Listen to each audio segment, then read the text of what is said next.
Accidentally deleted log file of running process python something.py 2 greater than and 1, t. log. Is there a way to still save the output on the tmux pane?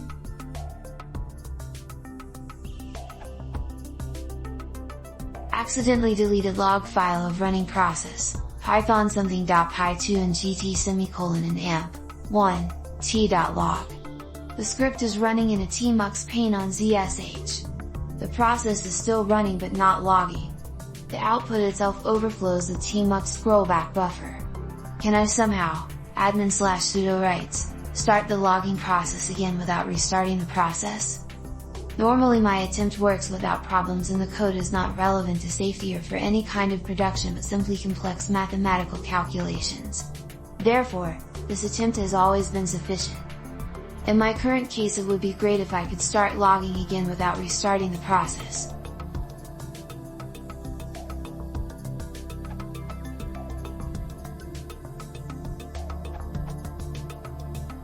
The file continues to exist as long as the T process holds an open file descriptor, and everything is still being logged there.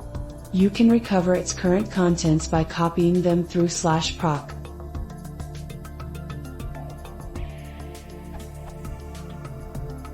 Find the PID of the T process. Use lsfdp and lt, PID and gt, or lsofp and lt, PID and gt, or lsl/proc/nlt, PID and gt /fd, to find the file descriptor number corresponding to the open file. It'll even be marked, deleted, next to the file name. With simple programs such as T, the first file opened will almost always be fd number 3, so all examples in this post will be using 3 as well.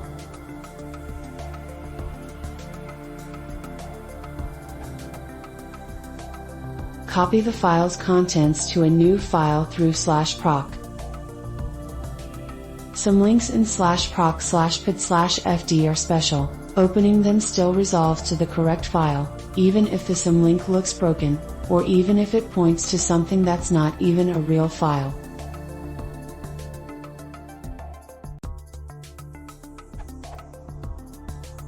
It is also possible to make T start writing to a new file.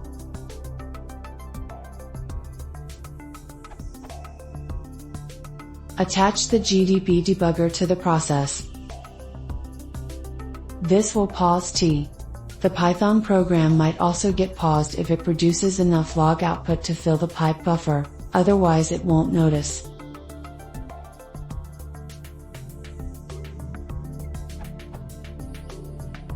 If you haven't yet, use the /proc trick to recover the old log file, through another shell, not from within GDB. By doing this after GDB is attached, i.e. while T is suspended, you can avoid losing messages during the gap between the CP and the open.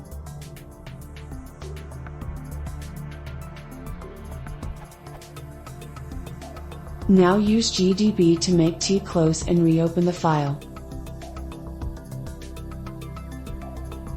The values 01 vertical bar 0100 vertical bar 02000 are equal to O_Ronley vertical bar O_Crete vertical bar O_append from fcntl.h, which makes the open call behave like the ngt semicolon and gt shell operator.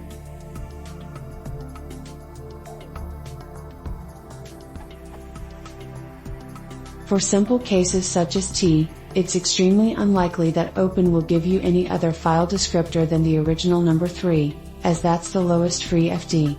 But in some situations with more complex programs, if there's a numbering gap, it may be necessary to call dup to $2, 3, and close $2 to manually move the newly opened file to the desired FD.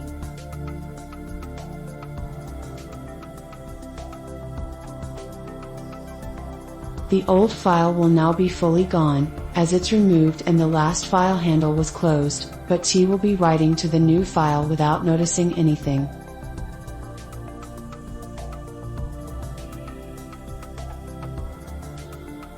Note: instead of opening a new file, It may be possible to use Linkit to bring the original log file into existence without interrupting anything, but I have not tested this yet.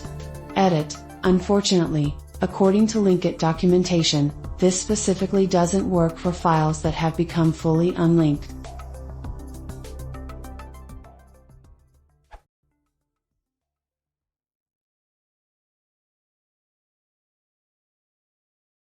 If you want to support the channel, please consider subscribing.